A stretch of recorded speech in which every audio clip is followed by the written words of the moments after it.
Assalamualaikum warahmatullahi wabarakatuh. Terima kasih atas waktu yang diberikan. Di sini saya akan melakukan analisis fundamental Ciputra Development Tbk atau bisa kita sebut CTRA. Selain analisis fundamental, saya juga akan menjelaskan secara singkat mengenai perusahaan tersebut. Sebelumnya, izinkan saya memperkenalkan diri. Nama saya Nita Azia dengan nomor mahasiswa 211830295. Daftar isi pada materi yang akan saya bawakan pada hari ini. Pertama ada analisis ranking. Analisis ranking ini adalah di mana saya akan membandingkan perusahaan CTRA dengan 4 perusahaan lainnya yang bergerak di sektor yang sama. Kedua ada profil, yaitu penjelasan singkat mengenai apa itu Ciputra atau istilahnya adalah perkenalan. Ketiga ada sejarah, yang dimana awal terbentuknya Ciputra Development. Ada data saham yang saya analisis dari aplikasi RTI Bisnis. Ada perkembangan perusahaan, yaitu perjalanan perusahaan Ciputra dari awal proyek awal mereka hingga di tahun sekarang. Lalu ada penghargaan yang diterima oleh Ciputra dari tahun 2011 hingga 2020. Ada struktur jabatan dari sebelum Pak Insinyur Ciputra meninggal dunia hingga setelah beliau wafat. Dan alasan kenapa saya memilih perusahaan ini untuk dianalisis. Dan terakhir ada kesimpulan.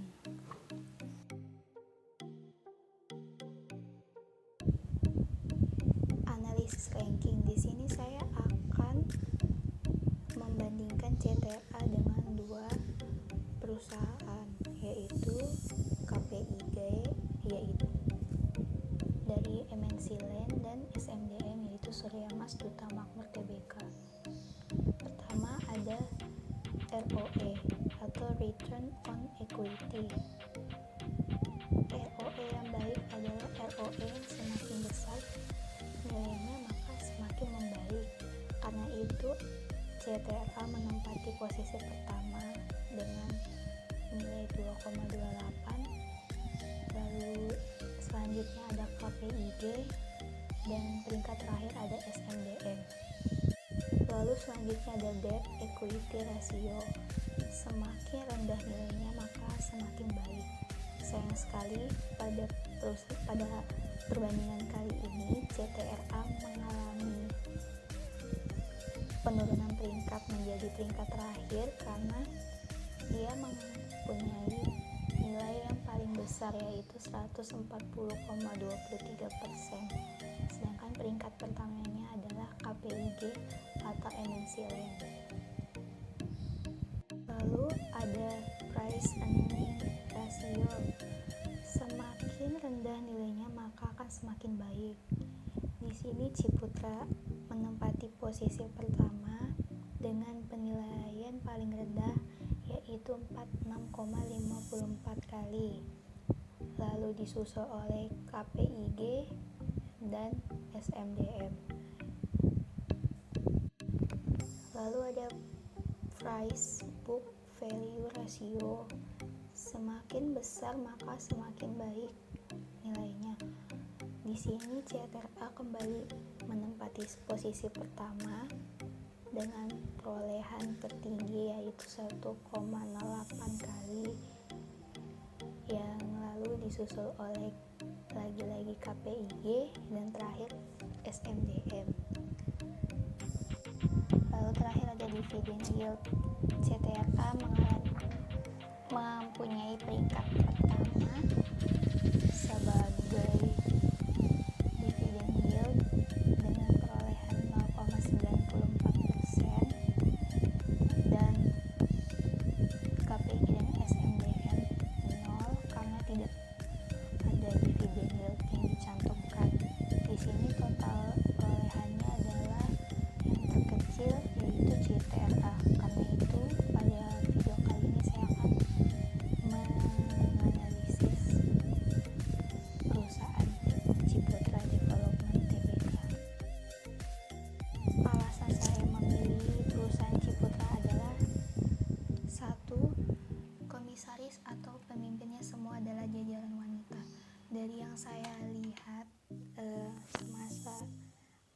Ciputra masih memimpin perusahaan, beliau adalah komisaris utama dan sebagian komisarisnya masih dipimpin oleh pria. Namun setelah beliau wafat, istrinya mengambil alih sebagai komisaris utama dan komisaris berikutnya dipimpin oleh anak pertama, anak kedua, dan cucunya yang notabene semua adalah wanita. Lalu yang kedua adalah saham yang paling diburu oleh investor asing. Di sini saya mendapatkan data 10 saham yang paling diburu oleh investor asing pada tanggal 6 November 2020, dan Ciputra sendiri mendapat peringkat ke-7 dari 10 perusahaan tersebut. Lalu ketiga ada sangat peduli terhadap sosial. Ciputra Business Group ini memiliki sejarah panjang sekali dalam tanggung jawab sosial. Tahun 1986, Dr. Ciputra dan keluarganya juga mendirikan Ciputra Foundation untuk menyediakan dana bagi pendidikan dan tanggung jawab sosial lainnya. Tahun 2003, dia membuat keputusan yang signifikan untuk fokus pada pelayanan sosial di bidang pendidikan. Pada setiap kesempatan, ia selalu menanamkan pentingnya kewirausahaan untuk membuat bangsa Indonesia baik ke depannya. Dia itu juga bertujuan untuk menginspirasi 4 juta pengusaha muda baru dalam 25 tahun ke depan. Dia juga yang mendesak pemerintah untuk menerapkan pendidikan kewirausahaan di TK, sekolah, dan universitas pada tanggal 29 Oktober 2009, yang pada saat itu Presiden Susilo Bambang Yudhoyono masih memimpin sebagai presiden, pun mulai setuju dan menerapkan pendidikan kewirausahaan sebagai sistem pendidikan nasional. Selain itu, Ciputra termasuk ke dalam saham LQ45 dan Blue Chips. Seperti yang diketahui bahwa saham Blue Chips itu adalah saham yang nilai kapitalisasi pasarnya di atas 10 triliun rupiah, dan saham ini cocok sekali untuk investasi jangka panjang. Dan juga pada Agustus 2020,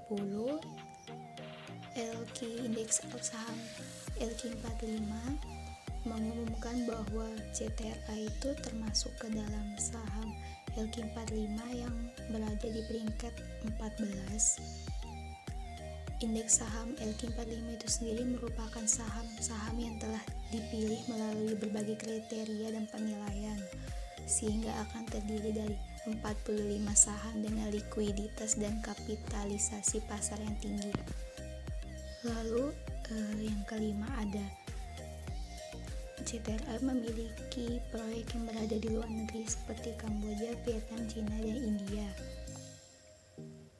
Yang di Cina itu yang paling terkenal adalah Grand Shenyang, dan yang di Vietnam itu sendiri adalah Ciputra Hanoi International City. Yang alasan terakhir adalah perusahaan yang berani sekali mengambil risiko.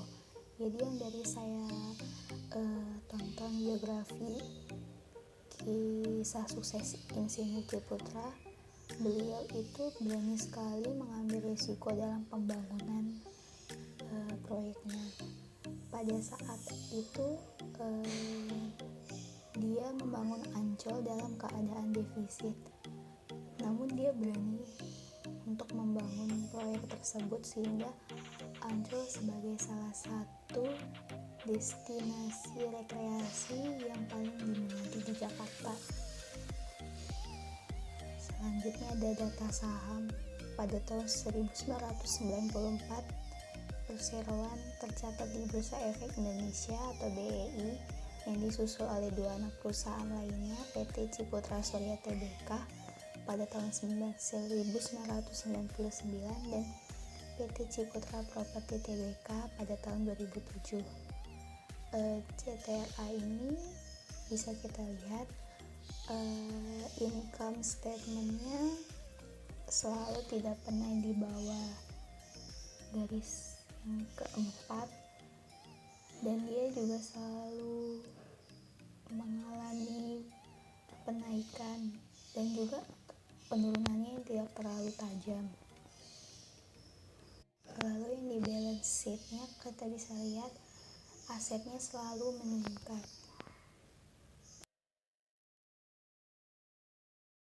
Selanjutnya ada profile, yaitu apa itu Ciputra Development. Ciputra Development itu sendiri merupakan salah satu unit usaha dari Ciputra Group yang terdaftar di Bursa Efek Indonesia sejak tahun 1994. Perusahaan ini bergerak di bidang properti, perumahan, dan komersial di Indonesia.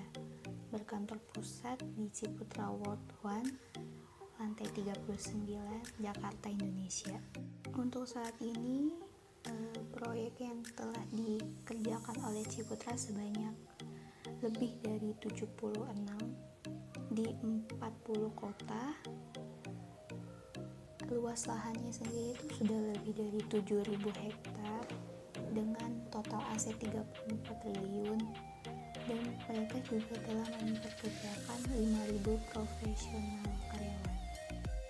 Proyek yang telah dikerjakannya ada bisa lihat bahwa di sini ada 75 hunian atau perumahan, ada 4 mall, ada hotel, kantor, super bulog, dan kesehatan. Ini yang paling terkenal adalah Rumah Sakit Ciputra. Selain real estate dan properti, Ciputra juga membangun dalam bidang kesehatan, rumah sakit, media, dan telekomunikasi. Lalu ada asuransi dan broker. Kesuksesan Ciputra ini tidak lepas dari budaya perusahaannya. Mereka menerapkan 3 budaya, yaitu integritas, profesionalisme, dan entrepreneurship. Pertama ada integritas, yaitu berperilaku secara utuh sesuai moral dan etika. Hal ini yang menggambarkan kita relasi dengan Tuhan. Yang hal itu juga yang mendorong kita selalu bekerja dalam jujur. Kedua ada profesionalisme, yaitu berkompeten dan bertanggung jawab untuk memberikan hasil terbaik. Hal inilah yang membuat kita mampu melakukan analisa, berpikir kritis, dan memiliki keahlian.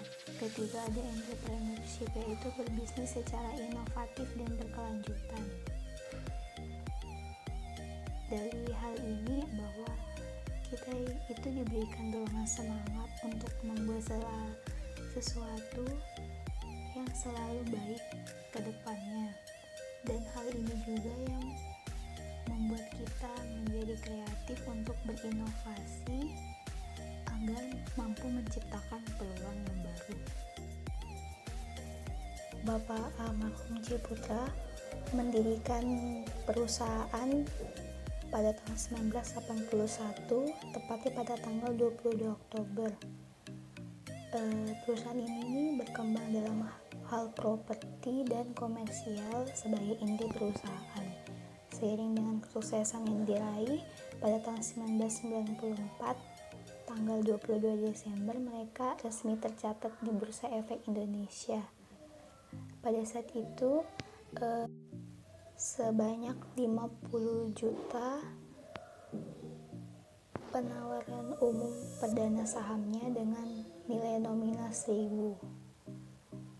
Lalu ada biografi singkat Bapak Ciputra.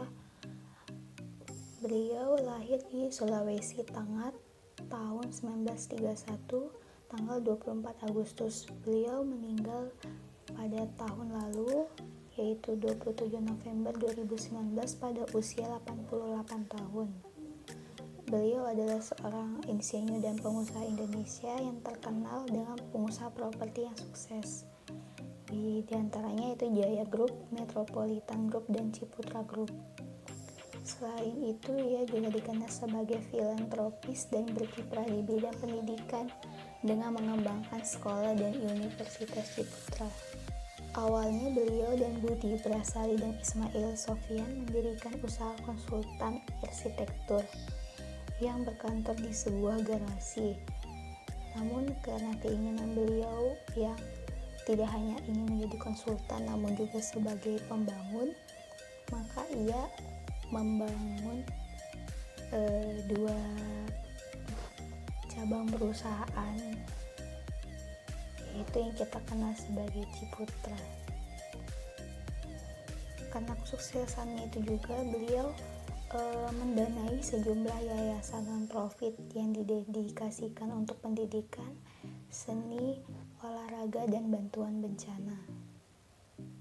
Beliau juga yang mengarahkan Jaya Raya Foundation untuk mengelola Jaya Raya Badminton Club yang telah menghasilkan beberapa juara dunia seperti ganda Olimpiade 2008 yang memegang medali dan Asian Games ganda. Kutipan kata-kata yang paling menginspirasi Bapak Ciputra sendiri adalah seorang entrepreneur adalah seseorang yang inovatif dan mampu mewujudkan cita-cita kreatifnya. Oleh karena itu, seorang entrepreneur akan mengubah Padang Ilalang menjadi kota baru, pembuangan sampah menjadi resort yang indium, kawasan kumuh menjadi pencakar langit, tempat ribuan orang yang bekerja. Entrepreneur mengubah kotoran dan rongsokan menjadi emas. Lalu ada perkembangan karirnya dari tahun 1981 hingga 2017.